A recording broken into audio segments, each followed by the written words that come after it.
raise the money in the time frame, you get the money. If you don't raise the money in the time frame, you don't get a cent of it. So that's this model called all or nothing. So basically that's probably the most popular model out there. We're going to go through some variations on that theme, but that's what Possible and things like that use. In terms of the scale of crowdfunding, last year over $1.5 billion was pledged to crowdfunding platforms globally. So obviously not all of that is to arts and culture. There will be a day, hopefully, that that is the case. But there are also startup ventures, equity-based platforms which are using that. But in terms of the rise in crowdfunding, that $1.5 billion figure is 3 times what was pledged in 2009. So there's definitely a big kick up in terms of people actually backing projects through this mechanism. Okay, so as Caroline said, we're talking specifically about platforms. We don't necessarily mean train platforms, but what we mean is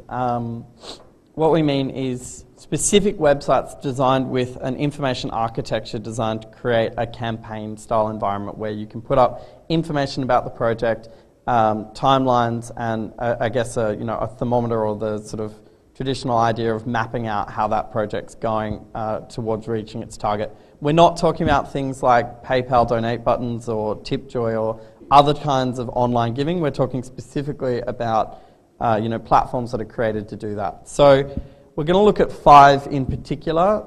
They're not chosen because they're the only 5. There's hundreds of crowdfunding platforms out there. But these 5 are ones that are available and seemingly popular with the Australian and international markets.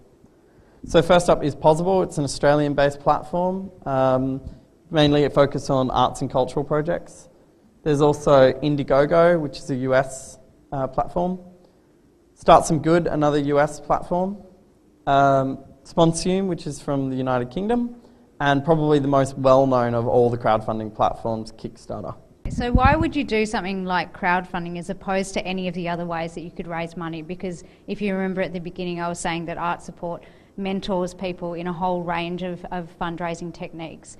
So what is crowdfunding's point of difference? So the first reason that you would do this is this guy. So if anyone doesn't recognise him, this is the guy who founded Facebook. His name is Mark Zuckerberg. There was this movie made about him called The Social Network.